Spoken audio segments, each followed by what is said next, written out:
Hello? Can you hear me? I had the audios differently. Hello, Mariah, Jayantha. Hello, Shab. Good to see you. Hope your family's doing well. All right.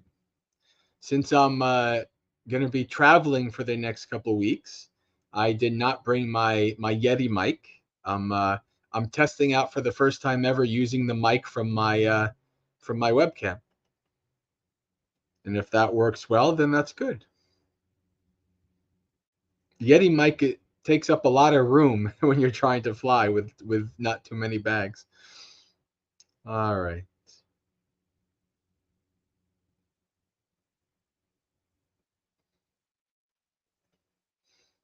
Let's see. Douse. Welcome, old friend. Anna.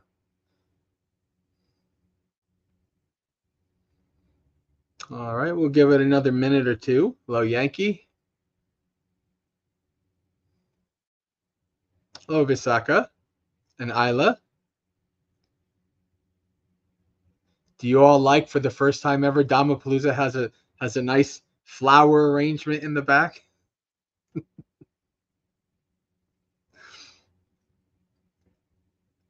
It's not my doing. This is my sister's spare room, so.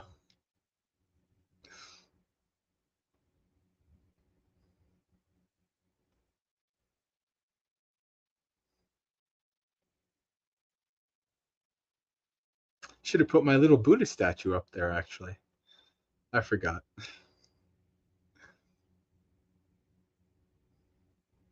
Oh, hello, Abby. Hope you're doing okay. I hear you've been having a lot of health issues. So I hope those are abating. As they say in the suttas, I hope that that pain and suffering is lessening, not increasing. Hello, Julie. Gregory, welcome. You're alive. Well, most of my life, when people ask me how I am, I say I'm surviving.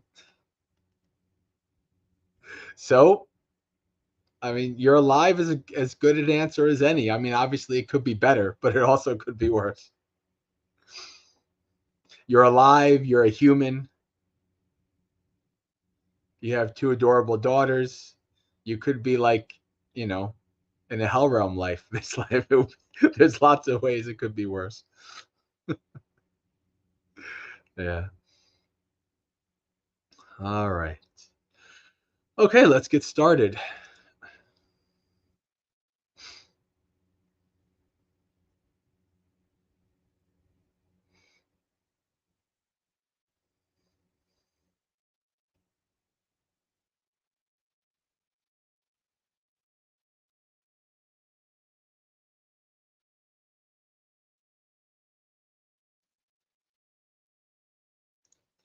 Why don't we do Mahamangala Sutta? That's a fairly short one.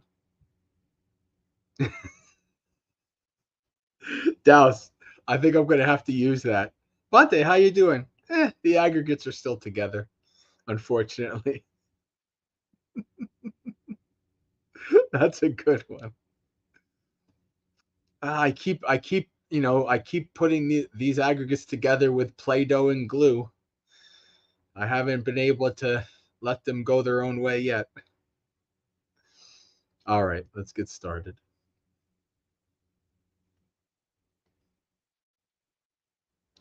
I hope the internet is not breaking. I mean, I'm on New Jersey suburban internet, but who knows?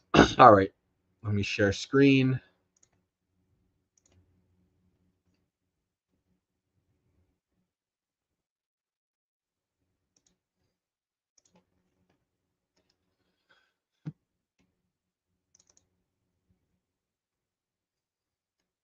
Mahamangala Sutta. Evang me sutang. Namo tassa bhagavato arahato samma sambuddhassa. Namo tassa bhagavato arahato samma sambuddhassa. Namo tassa bhagavato arahato samma sambuddhassa.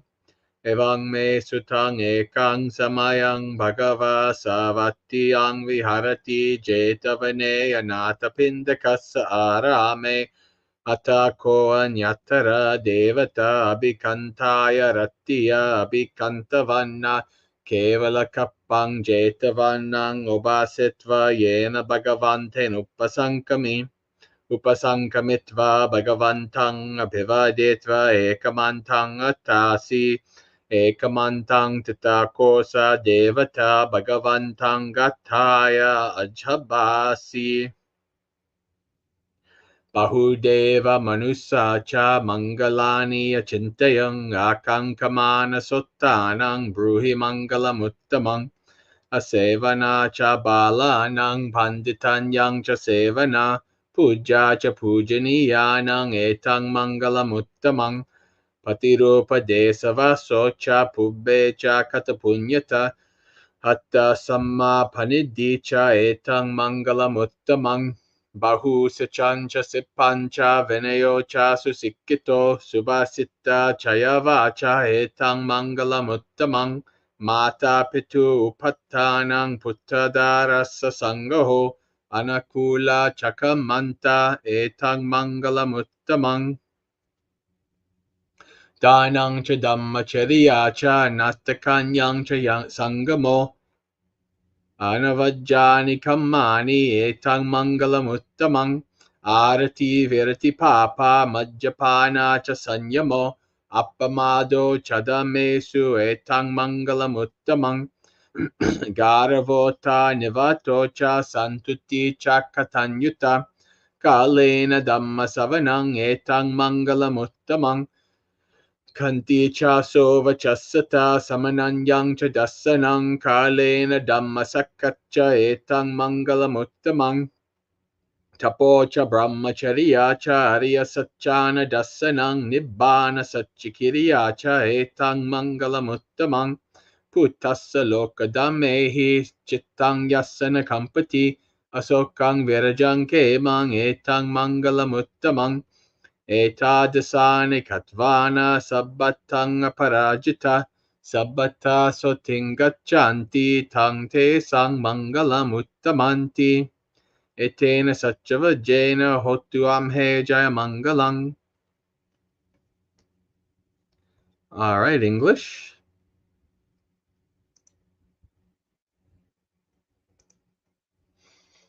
Thus have I heard. On one occasion, the Sublime One was living near Savatthi, at Jeta's Grove, in the park of Anathapindika. Then, in the middle of the night, a certain deity of astounding beauty, lighting up the entire Jeta's Grove, approached the Sublime One.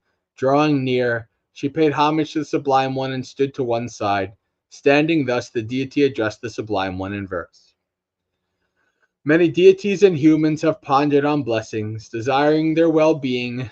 Tell me the blessing supreme.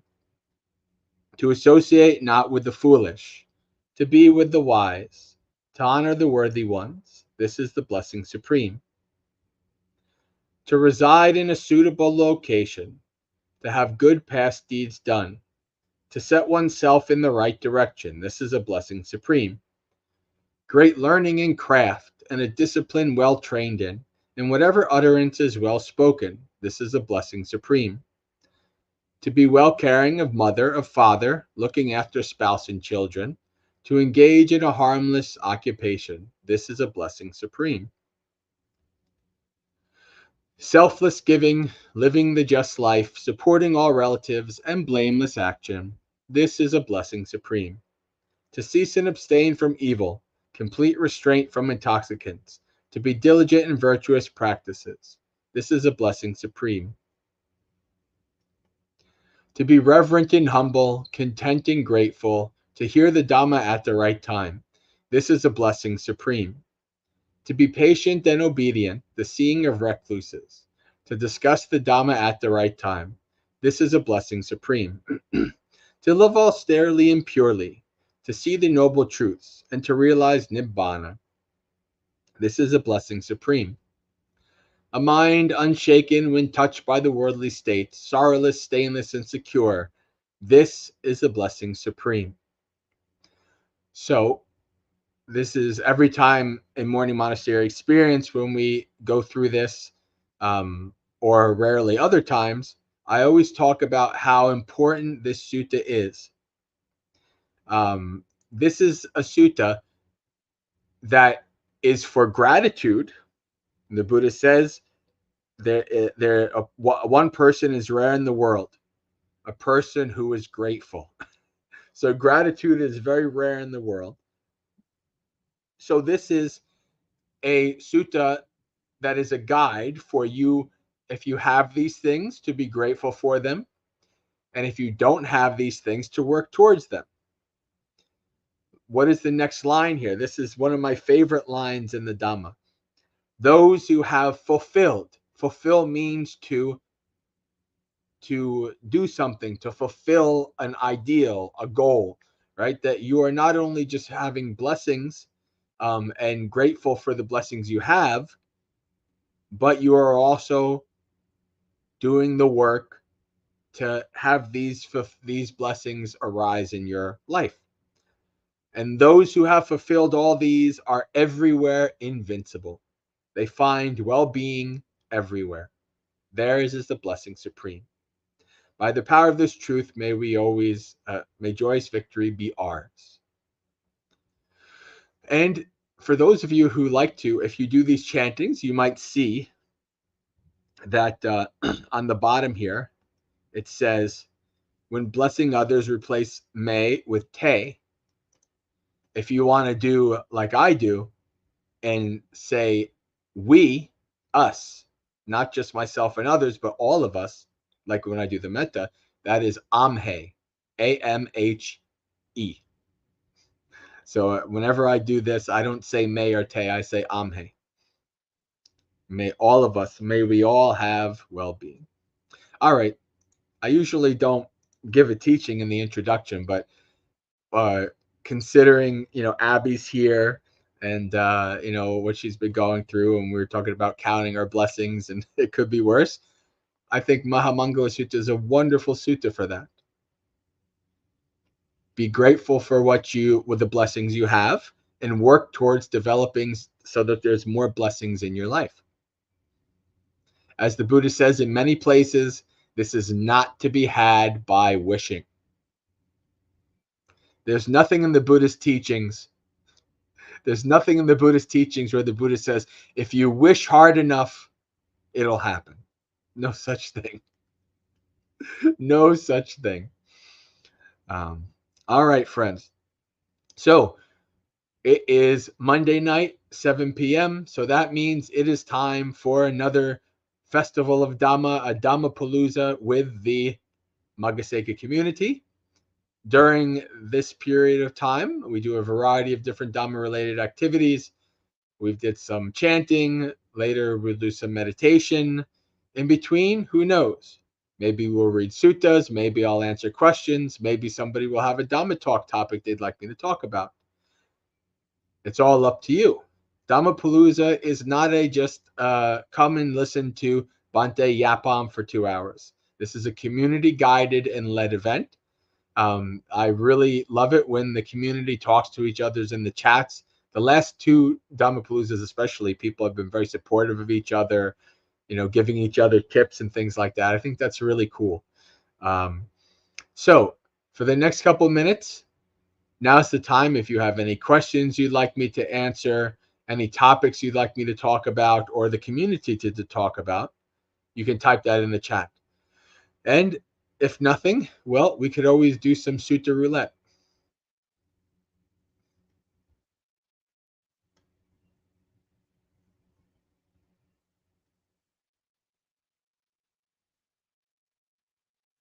I see the chat is quiet, except for Abby. Abby does have a question. Will you hand out candy tomorrow? Probably not. This gives me a chance to talk about a story from Bhante Ji. When Bhante Ji first came to America in like 1963, and he was Bhante Gunaratana, who's the monk who ordained me, the abbot of Bhavana Society, if still is. I don't know if the other vice abbot has taken over yet fully, but Bhante Ji, when he first came to America in 1963, was at the very first Theravada vihara in America, which was only maybe about a couple years old at that point. Theravada in America is not much older than I am.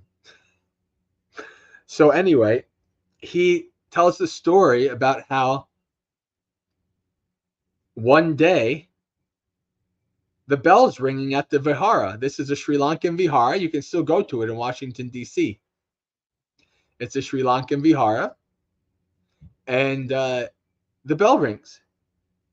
And Bhante Ji says that he opens the door and there's these kids and they're all dressed up in costumes. And Bhante Ji doesn't know, I mean, he spent most of his life in Sri Lanka and then 10 years in Malaysia by that point, so he doesn't know like who Batman is or all these things. So he says there's these kids and they're all dressed up weird, and they said trick or treat, and he said I didn't really know what they meant. And he asked, and he says, well, you give us candy or else we throw like an egg at your house or something like that. And he says, oh, okay. And he just found probably some like ginger chews or something like that and gave it to the kids. And then he said after that year, he knew that he would always have candy for the kids when they showed up. So I really liked when I heard that story the first time. If Maggasekha Vihara, comes to be, and I have a small little, before I get my monastery, and I have a small little, a house somewhere in Colorado or some other state, and there's kids that come to my door on Halloween, yeah, sure, no problem. I'll give them candy. That's good. It's funny because I'm at my sister's house up in North Jersey, close to the airport, which I'll be taking a flight in 2 days. And I came up with my sister and my now 19-year-old nephew. He just turned 19. And they came up for my sister to have a party. I have 2 younger sisters, right? So my youngest sister, whose house I'm in now, had a Halloween party. And so they were coming, and I needed to come up, so they brought me up. So, so I come up and there's a party, and my little niece, who's 4, she goes, Uncle Joe, where's your costume? And I said, this is my costume. And she looked at me like, basically saying like, my whole life, I've only seen you in robes. That's not a costume. That's what you wear normally. So she's basically like, that's not a costume. So, yeah.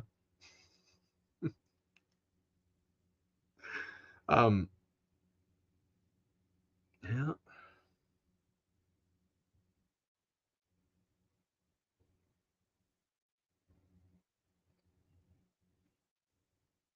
Bhante G, though, I remember my ordination, because remember, my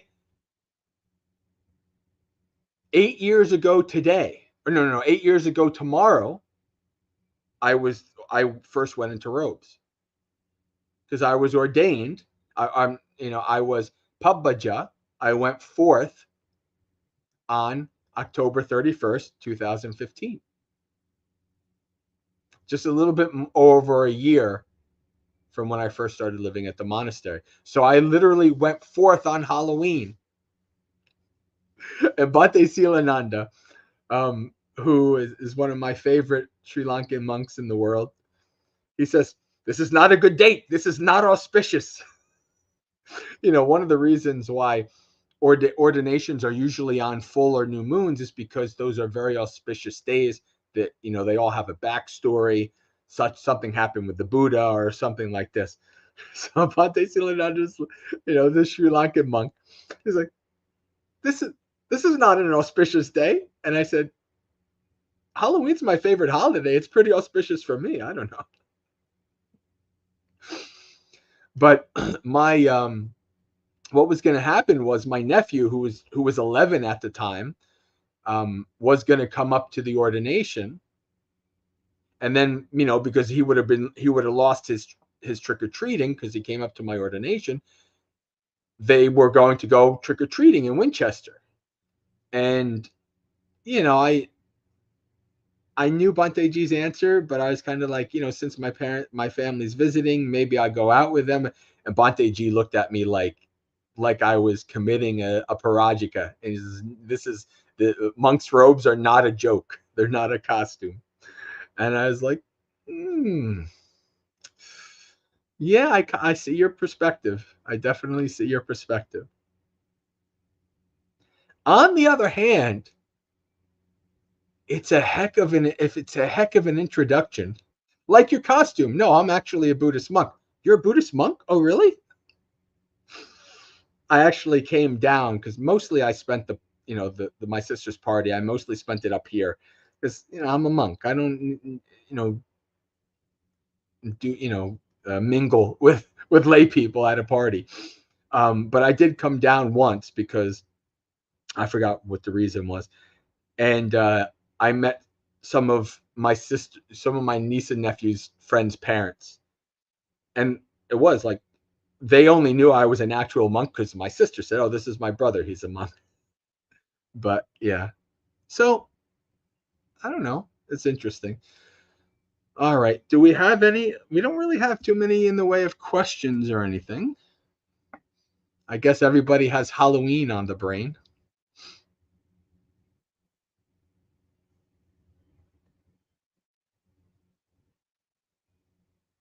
Hello, Joy.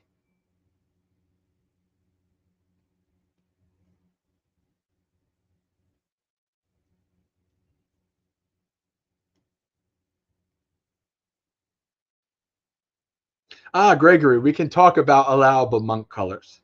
I actually have an interesting story in that regard.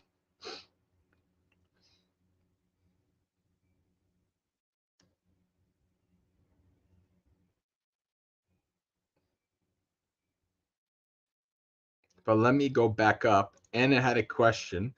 Bante, I asked Venerable Pasanna. Venerable Pasanna, for those of you who are not on the Discord, you might not know Venerable Pasanna, but is it they? I think it's she. I don't know. I can't keep these things straight. But Venerable is a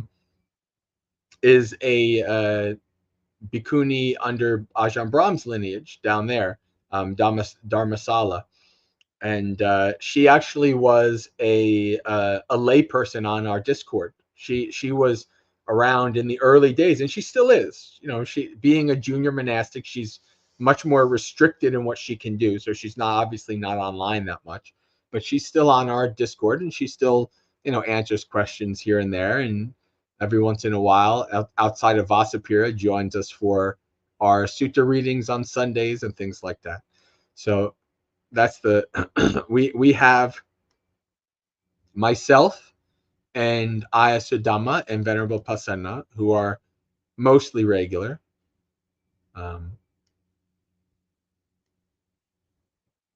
We've had other monastics come and go in the past, but that's pretty much who's left now. So I asked a question about anger, and Venerable Pasanna said, to look how it hurts. What does it mean? That's easy. When you are able to see what your mind is like and really feel it and understand what a mind of anger is, it's horrible. It's really bad. It's not good. It feels miserable. This is why I always joke I have an aversion to an aversive mind. I don't want to feel anger because it feels horrible. It's heavy. It's miserable. It's like being in a prison. It's just not a good experience. Nothing good really ever comes of it either. Now, this is why the Buddha says the only thing that the Buddhas approve of killing is anger, with its poisoned, with its what was it? Fruited crest, or honeyed crest, and poison root. So it might taste sweet on the outside, but if you eat it, it's poisonous.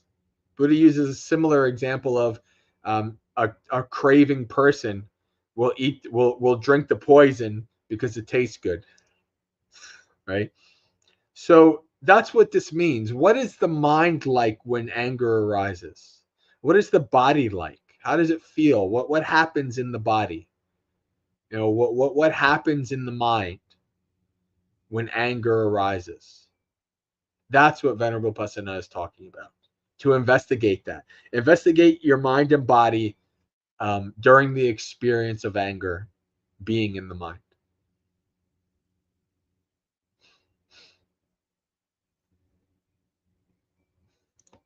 Shab says, Halloween is a great time for some death contemplation. There are skeletons all over my neighborhood.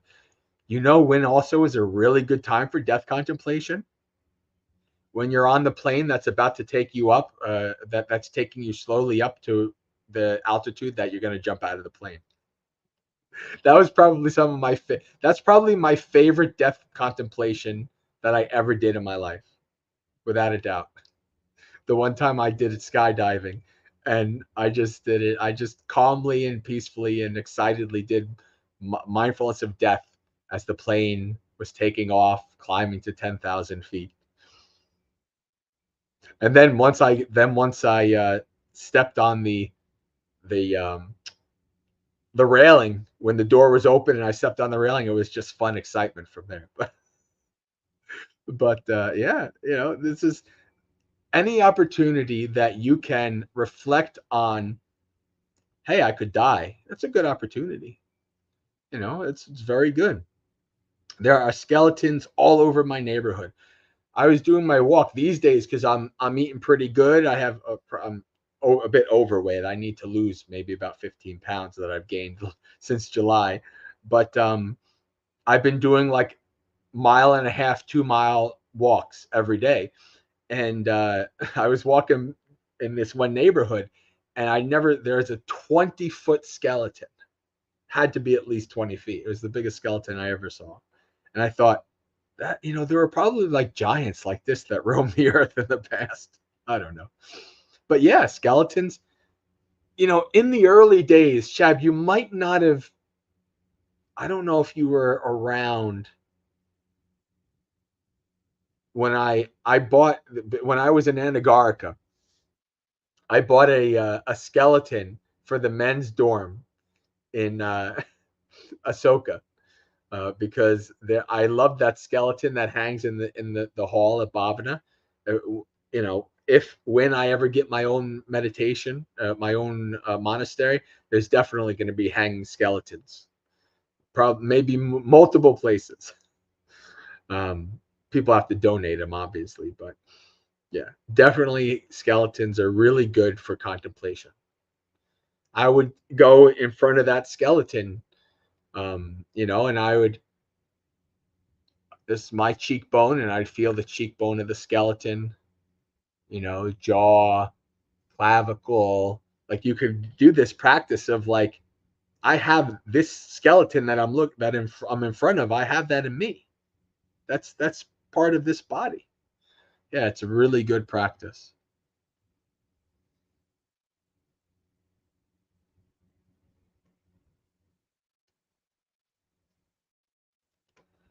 Isla loves skeletons. She's drawn to them. Very good. I think she will be a good practitioner of mindfulness of death. All right. If I were a monk, I'd go on alms round just for candy. Well, but this is the thing, though. Monks aren't. We can't like knock on people's doors and things like that. We can go out front in the street or on the sidewalk, like that's how they do it in traditional Buddhist countries.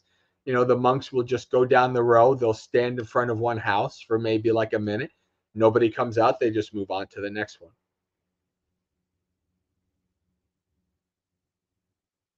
Tanjagaro and I did that when we were doing Pindapat every day, when we were staying with Bhante Rahula and doing probably like a 7-mile round trip Pindapat. Sometimes we would just go like, from place to place, just stand there, stuff like that. It's pretty neat. All right.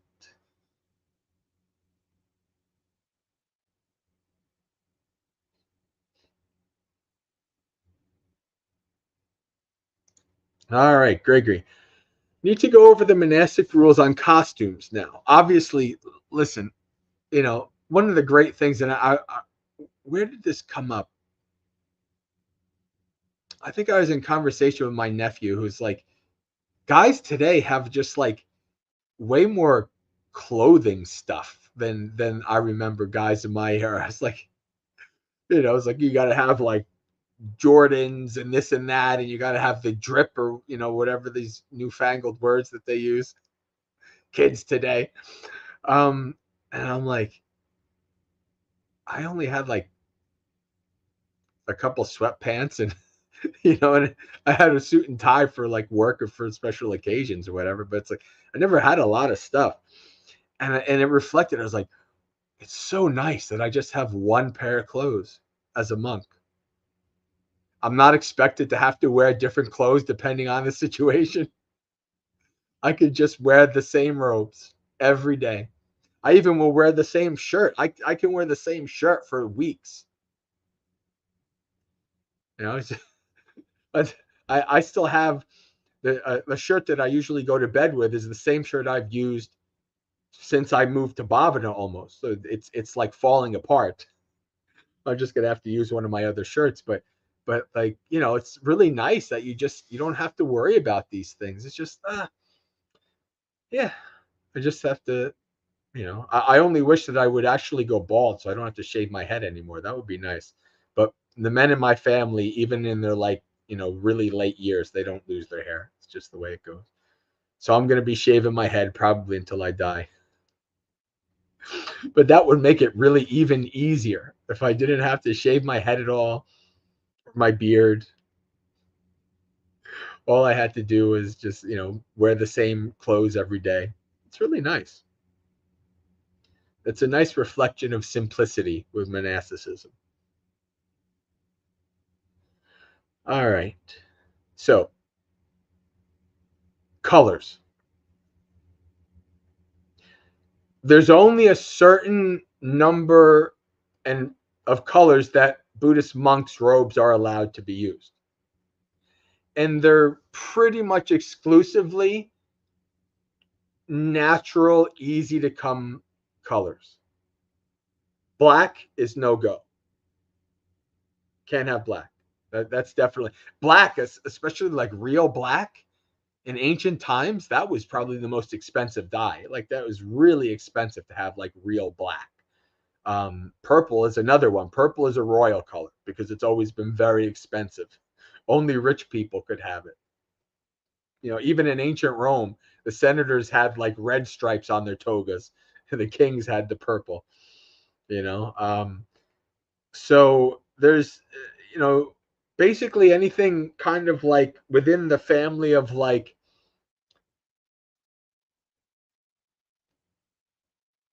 maroon, brown, yellow-ish is what's allowable.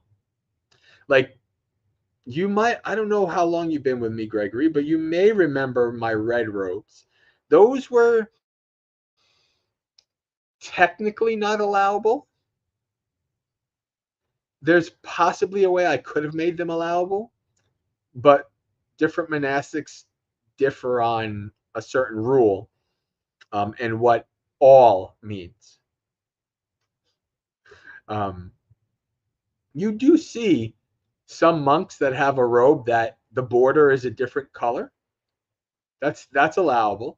So like the border is one color and the middle is a different color. And I went through this phase of, well, what if I like just made a different border on my red robe? Would that make it allowable? And most of the senior monastics I really trust basically go with the view that all red means the color, not the robe. So I could have a maroon. Maroon is like a mixture of red and brown. And I think that's going to be Maggasekha colors. When I, if Maggasekha takes off and I do have a monastery and there's people who want to ordain under me, the color is going to be maroon. Why? There's a meaning. There's a reason. First, I love maroon. One of my robes, I've had, in 7 years, 8 years of wearing robes, I've had probably 4 different robe colors, maybe 5. And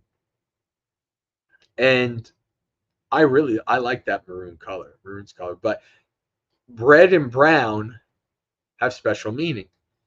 Those of you who might remember what the red meant, why I had red robes, red is the color red in the flags of the Americas.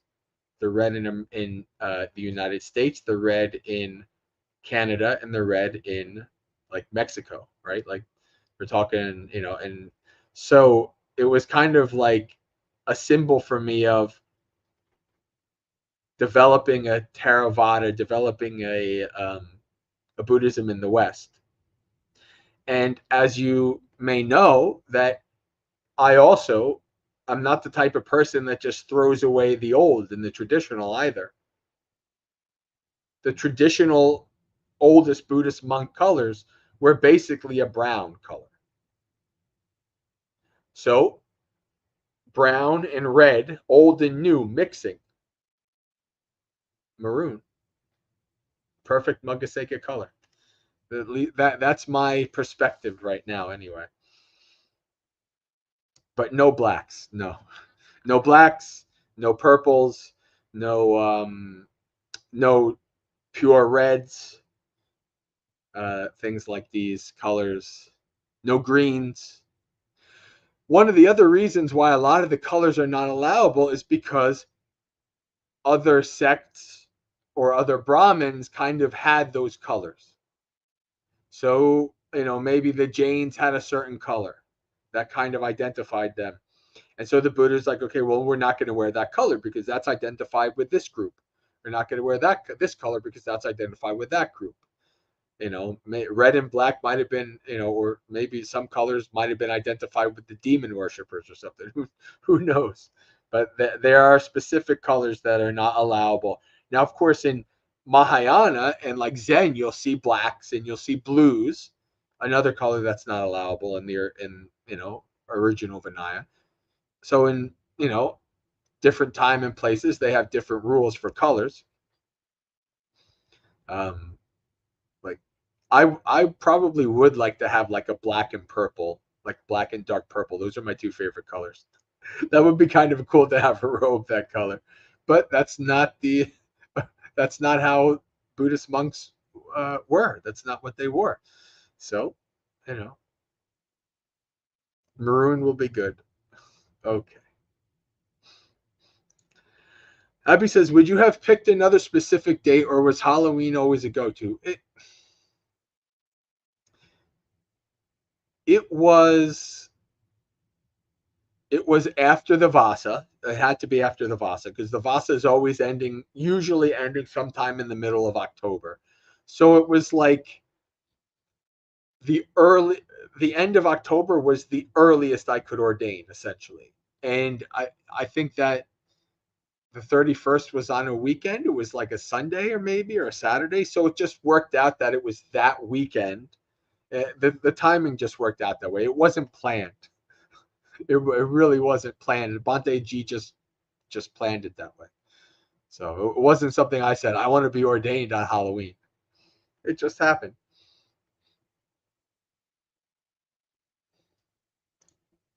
Joyce says, you mentioned last week that wisdom will go with us from life to life. Will it ever diminish? No, when you have insights, that insight never really goes away.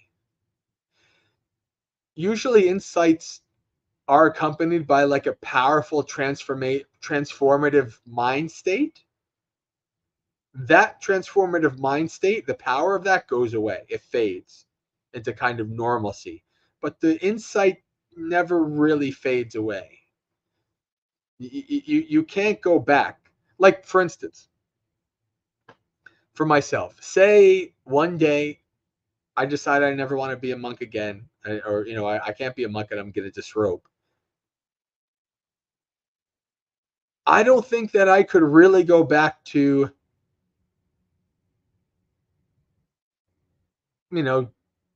whatever, movies and dating and sex and all these kind of things, and really just be fooled by it, because I wasn't fooled by it before. I was engaging in all those things before I became a monk, and I was like, why bother? Like, well, this is not helping me. I want to do something better. So, like, if I disrobed, I couldn't, like, like the Matrix, like I don't know, Joy, you probably don't even know this reference. I don't know who you are, how old you are, but I don't know if you know these references at all. But there's a guy who wants to go back into the Matrix, right? So he makes a deal with the robots to go back in. That's not how insight on the path works. Like, you can't really fool yourself once you've gone far enough.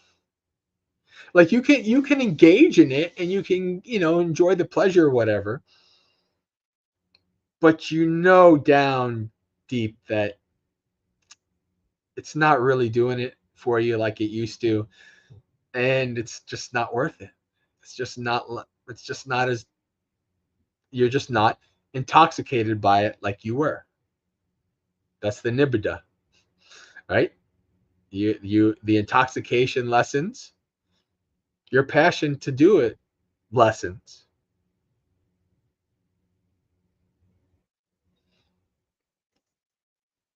Hello, John and Audrey.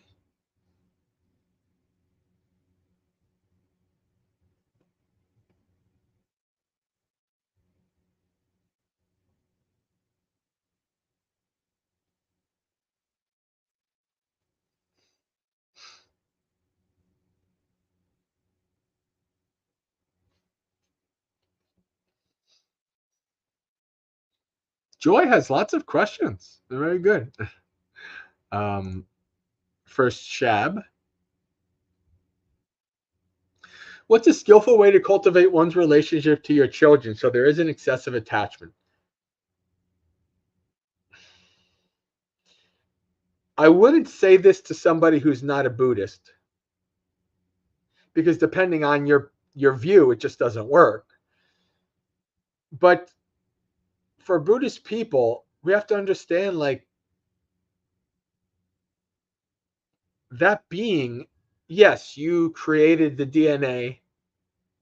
Your wife went through the 9-month process for this being to be born, but that's just another fellow being in samsara. They're not yours per se. They're kind of like, you've created the conditions that you have brought another being. You've created the conditions for another being to become a human, which is a wonderful thing. That's why you'll never see this kind of anti-natalist perspective in Buddhism, because in Buddhism we view human life as a wonderful event, a wonderful experience. So you created the conditions for this being to arise, but they have their own karma. They have their own path. Right? So, and you see this, like, I mean, I recognize this, how I was with my family, and how it was with my nephew, my now 19-year-old nephew, who I helped raise for the first 10 years. You have expectations on your child, especially when they're young, but they might not turn out how you wanted it to be.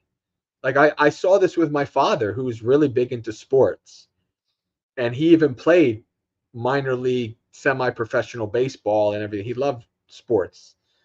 And I just didn't. I mean, I played baseball and things like that, and it was okay, but sports was not my thing. It never has been. And that caused him a lot of suffering in the earlier years. I think, because I'm his only son. What we've always struggled to find something to bond over. That's just how it's always been. Um, so I saw that expectation of his caused him suffering when that just wasn't something I was into. Because I'm my own person. I have my own inclinations, my own karma, my own past lives, my own everything that will arise. And you just don't know.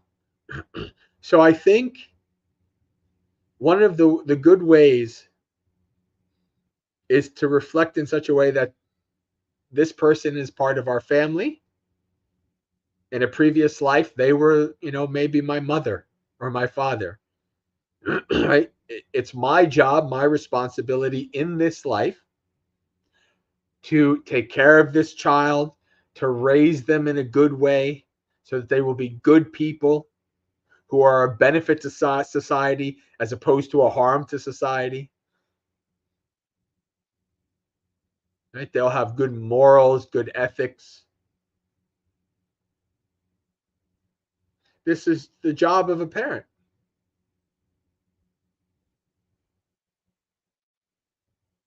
And even me, I mean, yeah, I lived with my nephew from age 1 to 10, and I was gone for since 10 years old.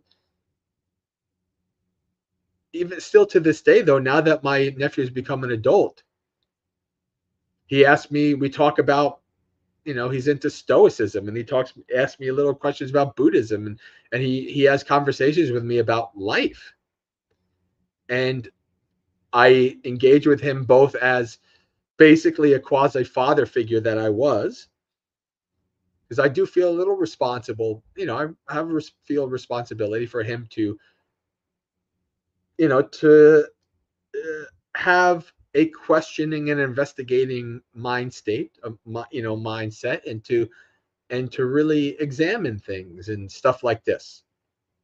I never want to push any Buddhism on him because he's his own person. He's going to whatever he's going to do is what he's going to do. But I still have a role in helping him find his way, find his path. And who knows what that path will be? I don't know. He's exploring and investigating.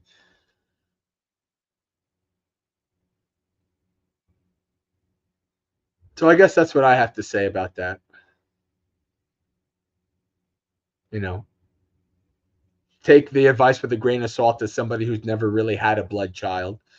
Um, been around kids my whole life in one way or another, but I never had a child of my own, so I can't claim to be to understand what a parent would go through, especially when it comes to attachment and things like that. So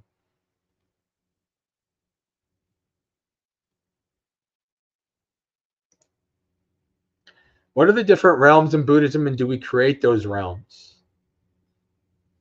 Well, there's probably an innumerable number of realms, but the Buddha goes over certain numbers of realms or certain categories at least. You have various different hell realms, various different ghost realms, various different ways of being an animal, like a low sentient being compared to a higher sentient being like a human. Humans are kind of considered to be in the middle. And then, above humans, you have all like the devas, the heavenly realms, heavenly beings, Brahmas, these kind of things, formless realms, etc. So the general idea is a scale, is a scope between really miserable life experiences and really blissful life experiences, and the humans are in the middle. They have a life that is full of both pleasure and pain. Whereas on the far extreme, of the hell realms is just all you experience is pain. You don't experience any pleasurable feelings at all. And on the other screen, the other side is all you experience is pleasurable feelings. You don't experience any unpleasant experience. Both of those experiences, your ability to understand Dhamma is very limited. This is why they say the human realm is the best realm to be able to understand Dhamma. Have I gone skydiving? This must be from a long time ago. Yes, I explained my skydiving experience. All right.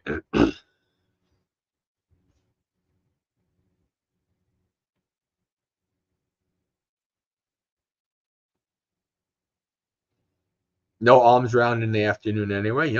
Technically, monks are not really supposed to be among the villages after 12. I'm just talking with Randy because there's this art fair thing in Denver that I'm gonna maybe try a pin to pot at or something, or just see if I can meet people there, etc. I don't know. We're just gonna give it a shot and see if anything happens from it.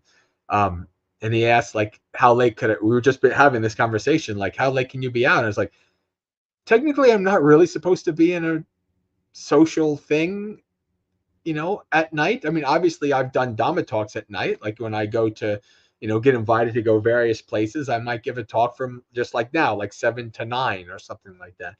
But really monastics are not supposed to be around very sociable experiences, because there's around, I remember for some reason, I think it was because I got picked up late or something and we stopped for, I forgot what it was that we stopped for. And there was kind of like a very like rowdy atmosphere. And like we walked past and there's this woman like literally just like, squatted down peeing in the street. And I'm kind of like, monks should probably not be like, she's like, there's other women covering her, obviously, but she's kind of like half naked. And I'm like, yeah, this is probably not a good experience. That monks should probably not be in this experience. This is not the place for monastics, right? This is why the Buddha doesn't want the monastics to be in out in sociable experiences, with lay people, because we're not supposed to be there. This is not a place for monastics. It just isn't. So if we're outside the monastery at night for Dhamma reasons, it's okay. But really, you probably shouldn't be out late at all, really. But I mean, it's very common that monks give talks at night. So it's just the way it is.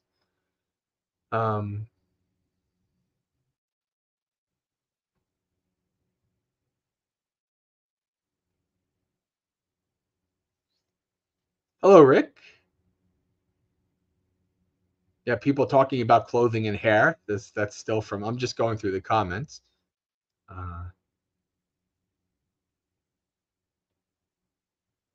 Julie's saying the robes don't need to be the same color, the inner and outer robes. No, they don't. I mean, technically, all three of my robes are a different color.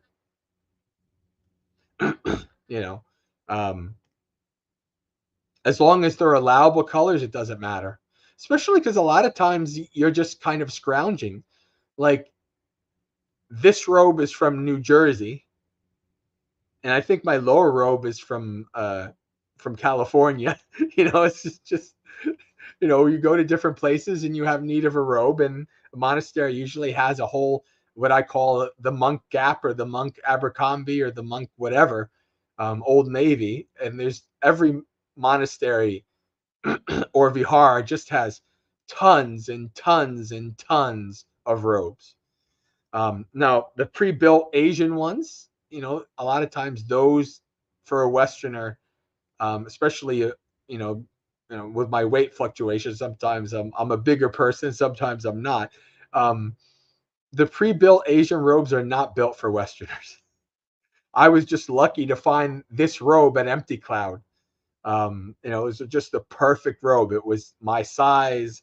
It's just But so no, unless you make the robe yourself, you're not going to have the same colors. Or you belong to a place where they have a very specific robe color, so all the robes are made in that color, then maybe. But most monks don't have the exact same color for all their robes.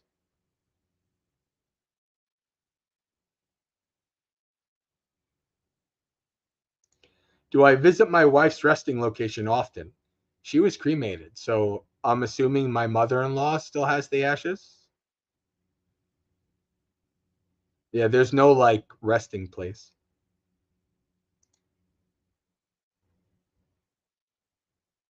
Which is fine for me because honestly, this is one of those other aspects where I have previous Buddhist practice. Because from a young age, to me, the corpse is just a corpse. It's just obvious the person's not there. It doesn't mean anything. It's just dead wood. It's just like the Buddha says, cut off like a useless tree stump. So from a young age, I just never and gravestones, graveyards. It's like, yeah, I mean, I kind of see it, but like they're not there. A rotting corpse is there, even if it's in a very expensive, casket. That a very expensive casket only slows down the decay of the body, doesn't stop it. But you're never going to dig up the person again and see the well, unless you're in cultures that do. There's various tribal cultures and cultures even in like the Philippines that they have that practice where they put the body in the ground and it turns into a skeleton over a year, and then they take the ancestors' bones out. And then, every year on a special day, they take the bones of the ancestors and they say hello to them and, do rituals with them and things like that. So no, I've never really, I can't think that I've ever actually gone to a resting place. I just don't feel the need. And I don't mean just for my wife. I mean like my grandparents or anybody. It's just it's just not something I feel the need to do. I understand it's important for many others, but for myself it's just I think it's that Buddhist charnel ground thing. It's just the body. When my wife died, like that's my mother-in-law was like holding her hand, and obviously still kind of, because some people feel that connection still, but for me it was done. She wasn't there anymore. There's a few times where I feel like I might have felt her. If you have it's really hard to deny experiences people have when their loved ones die. Even me going through it with a very scientific mind, there's just some stuff that happens that really makes you at least question and wonder. It's quite interesting. Um, but yeah. So no, I don't go to resting locations. I find graveyards fascinating only in that to see like in a historical perspective.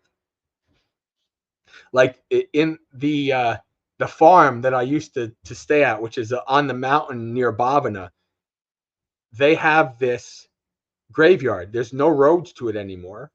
There's no paths. It's just this graveyard on top of a mountain circled by forest. And it has stones going back to the late 1700s. And when I would walk up the mountain to visit the farm, I would stop there just to see like these graveyards from the 1700s, and to like wonder like what was their life like here and things like that. So in that regard, I really like going to cemeteries um, as a kind of reflection on time and life and things like that. But I don't feel like the person is there. It's just for me personally, it doesn't. I don't need to go to a graveyard to talk to the person if I want to talk to the person, which I really don't. I don't talk to any of the the many people. I've put in the ground in my life. I don't really talk to them. So, especially now as a Buddhist, I'm like, well, they're, who knows what life they're in now. Probably can't talk to them anyway.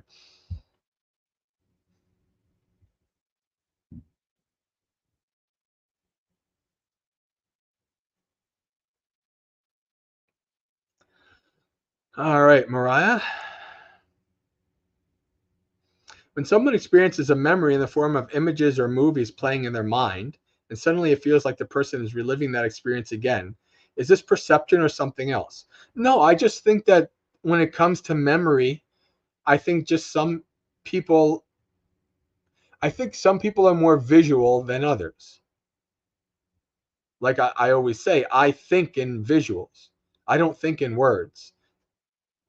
If an impulse arises in my mind, it's not a thought or a word that says somebody saying, "Oh, you should do this." It's an image of me doing it. So I think that some people are more inclined to have these kind of strong visualizations than others.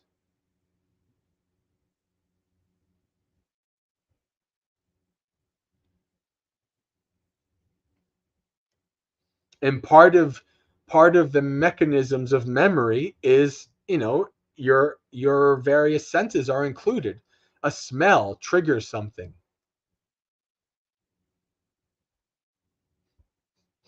There's a very, and I've never been able to like pin it down, but there's a very specific smell that I smell maybe once every 4 or 5 years that triggers a memory of me playing a very specific game at a very specific time in my basement. I'm talking like when I'm like 10 years old, like 11 years old. But for some reason, it always triggers that specific, those specific factors are triggered. And I have that, for various things, for various smells, various songs, etc. That's part of memory. Um, Memory is not just thinking in your mind. It involves your whole body, all of your all of the mechanisms of body.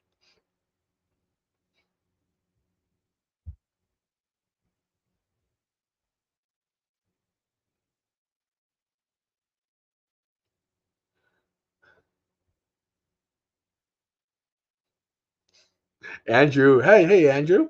Andrew's talking about how he lost all his hair years ago. So much, so nice.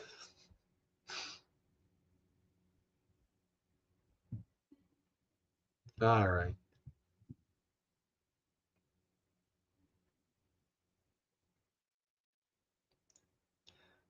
Visaka says, what about long-term depression? One can have next to zero pleasure for long periods of time if chronically depressed. So I want to split. I want to split the difference between a chemical depression and I don't know what you'd call the other one, because I have lots of life experience with depression. I don't know that it's chemical, right? What I find is that, and many people have found this throughout history. If you don't have a real strong goal that you're chasing after, it's very easy to kind of fall into a malaise. I've, being kind of home with my family and you know, for these past 3 months, I feel that. Like I feel like I kind of get into like a little bit of a depression. I haven't really been around monks since April. Like good monks, like have good like, I mean obviously I can talk to monks on, you know, Zoom or on the Discord or whatever, but like I can feel that there are certain things that are causing certain negative mind states. And even if I'm engaging in things that are pleasurable, it's not really helping me. It's actually hurting me. It's actually making things worse sometimes because those are not those are not solving the problem. This is why people do drugs and do whatever, any kinds of addictions, because there's a problem usually. And so if it's a chemical, maybe you need some kind of medicines to help balance out the chemistry, and then you balance out the rest of the depression with meaning and doing something meaningful. This is why I always say, like, I always talk about I went to therapy for 4 years, and my therapist was very top notch. I mean, like, court appointed therapist for, like, this is not a run of the mill LCSW. I lucked out with this gentleman. And towards the end of our 4 years together, he said, I didn't really do much. Buddhism, I saw a change in you when you became a Buddhist. Buddhism did most of the work. And I said, you're being very kind and humble. You definitely helped a lot. So don't, yes, Buddha, I did notice a change in me once I had that kind of, once I got on that path. And interestingly enough, I fell off that path when I became a monk. That's part of my struggles as a monk, is trying to find that original zealous path that I had. And it's been interesting. It's part of my struggles. I'm working, trying to work out the best way to live my monastic life, to have this zeal and, not worry about depressive cycles and negative mind states and things like that.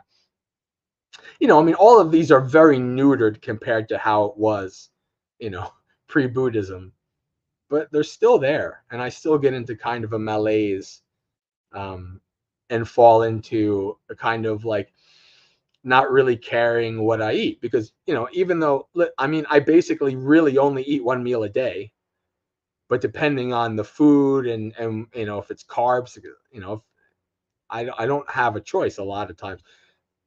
Some foods and some combinations will make me gain weight more than others. It's just the way it is, or will harm my nutrition more than others.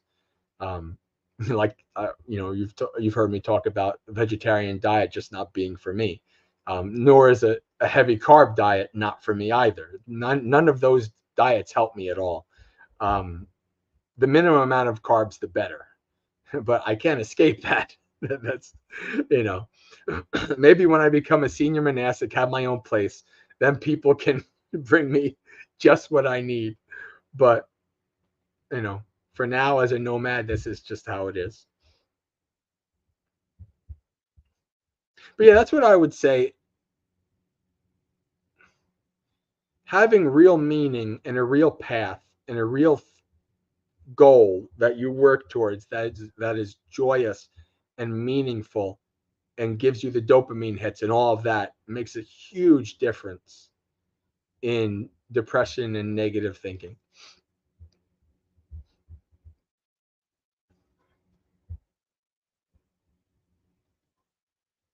Gregory says, Sigalavada says, householders should not be out late either. Yeah, true. Very true.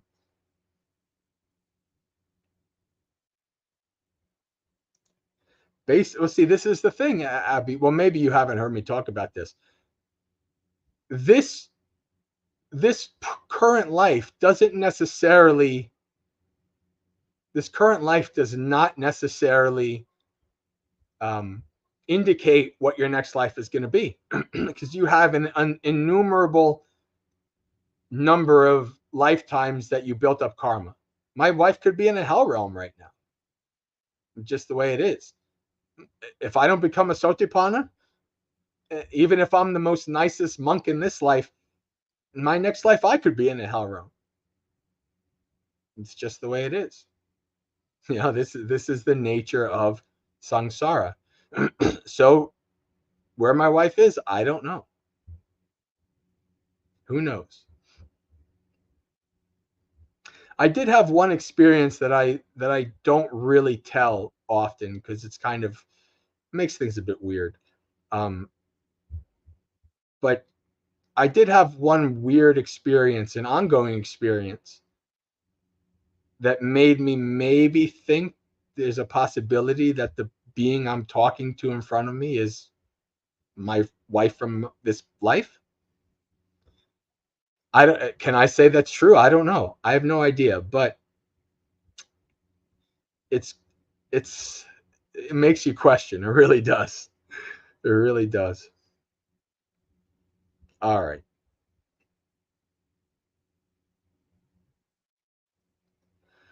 Visaka says, "Do you not think this human life, is hellish?" Oh, yeah, sure. It has a lot of misery in it and dukkha, but it also has a lot of pleasure. That's one of the reasons why you get married and have a family, is so that you can have, even if everything else around you in your life is miserable, you can still have a good family to be around. Right? You could still go home to a nice spouse and children that love you unconditionally, even if the rest of the world hates you.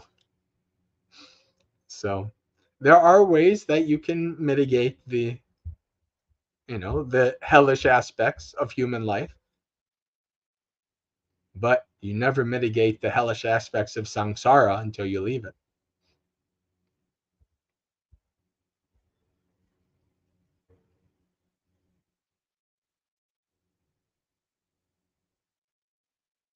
Yeah, Anna, you can message me. No problem.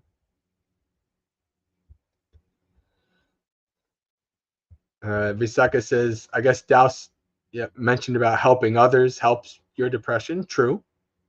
Although you have to be very careful with not avoiding your things by helping others, which is a very common thing. People who don't have their own life, who are miserable inside and don't have their own life down, but helping others or giving advice to others or whatever. You have to be very careful of that, of the motivation behind that. But yes, no, helping others and doing good deeds can definitely be helpful for your depression.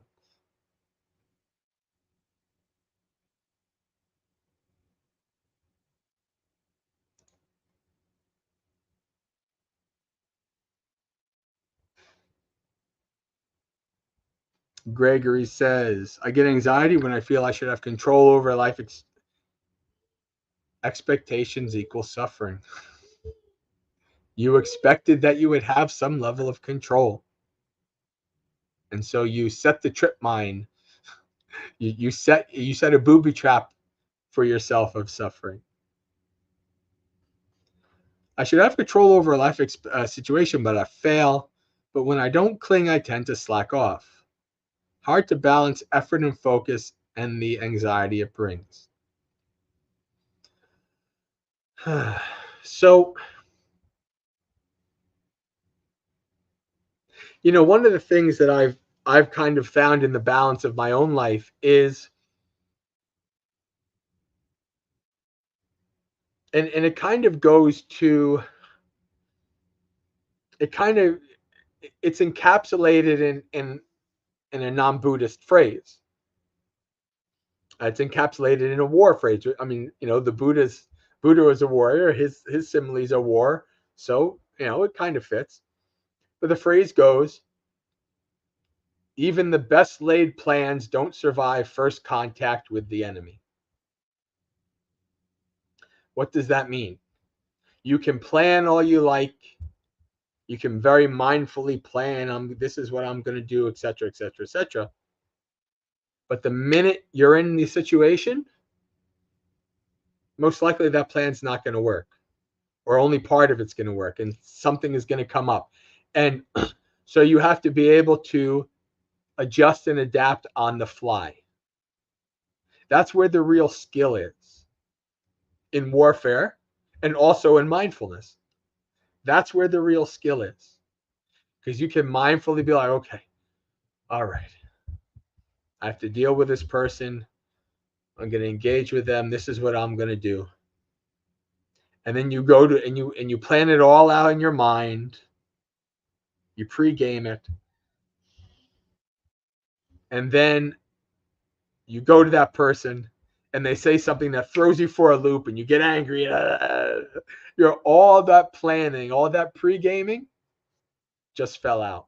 It just fell apart. So like it's important to plan, to have a goal, to have an ideal, something you're aiming towards. But it's also important to understand that life is not a straight line. Nothing is smooth. Only the awakened ones are smooth amid the rough. The rest of us have a rough path. As long as we're heading towards our goal, heading towards the skillful, even if it's zigzaggy, we're going in the right direction. What else can we ask for? That's great. And the less you set yourself up for suffering, the easier it gets. Right? So if you're like slacking off is like, oh, I'm not clinging to anything. I have no plan. I have no path. I have nothing. I'm just going to sit around. Of course, there's no momentum. There's nothing. There's no guide. There's no North Star. There's nothing that's going to get you off that couch. You're just going to sit there and be lazy.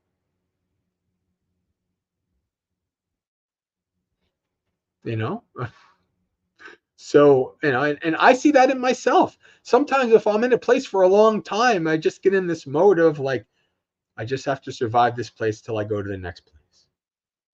And then it'll be new, and then I'll be able to, I'll get my zeal back or whatever. And so I recognize that in myself. I just have to survive. Just have to just go through the day to day. If I'm not skillful, if I'm not making sure I get my poly in or whatever, it's okay. I just have to survive this. Right? That's, it's a survival skill, but it's not really a skillful thing. And so, the idea is, how do I skillfully adjust and adapt in the moment? Like today, I moved to a different place, and that usually throws off my schedule. But this morning I was really, okay, I got to make sure I got to check my emails. I got to do all that stuff. And I didn't do it perfect, but at least I did it. And to me, that's a win, because usually moving to a different place, it takes me kind of like, what do they say? Like a cat has to, like, it goes to a new place. The cat has to like explore all the corners, and then it like is okay. Now I can sit down. Like I kind of have to go through that phase of like, okay, I'm in a new place. I have to make sure how is my, like right now, my computer's on top of a little drawer on top of a plastic drawer. Like, like how do I figure out how everything, my space works? And then, I usually, okay. So it's not easy to do these things. It's just you need a desire to keep practicing, to keep engaging, to keep trying new things, to keep investigating. If you lose that desire to keep investigating and keep trying, then you're really messed up. You're really done. But as long as you're trying, even if you're not doing it perfect, it's okay. If you do it half good or even a quarter good, even an eighth good at first, what I've noticed is when I do something, even if it's just my writing, right? I've been decent with my writing. I've put out, 3 articles or 2 articles. I haven't done an article in like over a year, maybe a year and a half. But I slowly was like, okay, even if I just put one word, I'm going to sit down at this time and I'm going to put that one word. And now I'm up to the point where if I'm stable and I'm not going somewhere, and I can maybe get an hour of writing in. But it started with just one word, right? Start small and build from there. So you have to work to find the balance between, this is my own words, how much to plan, how much to let go. That's my own contemplation. How much to plan, how much to let go. That's part of the daily contemplations that I have. Find the balance.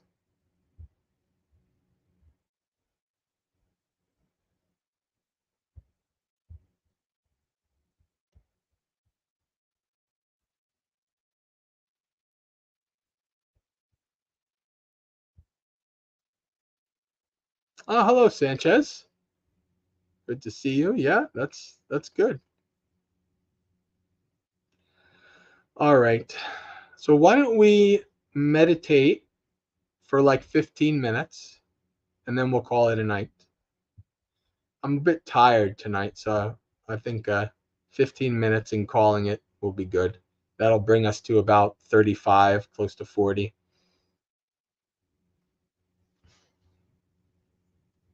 So it won't be guided, it'll just sit in silence after hearing me for an hour and a half. Just try to let go of that energy and shift it towards following the breath.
Slowly open your eyes, becoming familiar with the room around you, your body's position in it.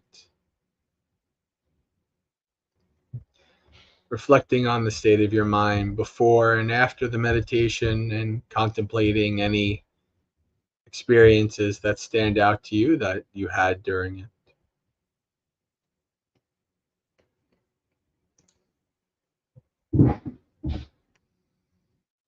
Let's read. This is a short Dhammapada, so we can read that. I haven't read the Dhammapada the last couple.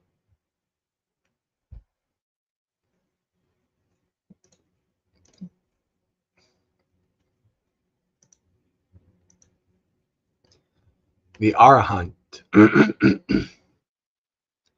The fever of passion exists not for him who has completed the journey, who is sorrowless and wholly set free, and has broken all ties. The mindful ones exert themselves. They are not attached to any home, like swans that abandon the lake. They leave home after home behind. Those who do not accumulate and are wise regarding food, whose object is the void, the unconditioned freedom, their track cannot be traced like that of birds in the air. He whose cankers are destroyed and who is not attached to food, whose object is the void, the unconditioned freedom, his path cannot be traced like that of birds in the air. Even the gods hold dear the wise one, whose senses are subdued like horses well trained by a charioteer, whose pride is destroyed and who is free from cankers. There is no more worldly existence from the wise one who, like the earth, resents nothing, who is firm as a high pillar and as pure as a deep pool free of mud. Calm is his thought, calm is his speech, and calm his deed, who truly knowing is wholly freed, perfectly tranquil and wise. The man who is without blind faith, who knows the uncreated, who has severed all links, destroyed all causes for karma, good and evil, and thrown out all desires, he truly is the most excellent of men. Inspiring indeed is that place where arhants dwell, be it a village, a forest, a vale, or a hill. Inspiring are the forests in which worldlings find no pleasure. There the passionless will rejoice, for they seek no sensual pleasures. All right. Just reading your comments, Rick. Very good. I like that. St. Francis is probably my favorite Catholic monk.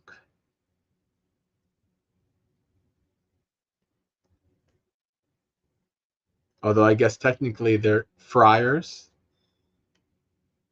So technically he was a friar, I guess. But he lived very close to the way a Buddhist monk did.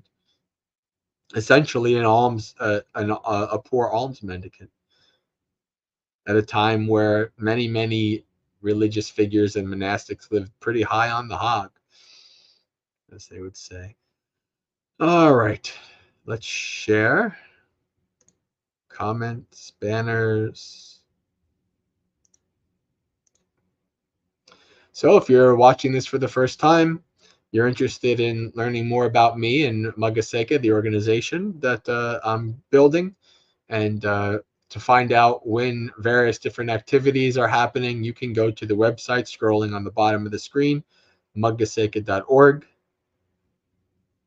If you're interested, in the top right, you can put your email in and you'll get a notification every time a new event happens, new article, new retreat, new stream, etc., etc.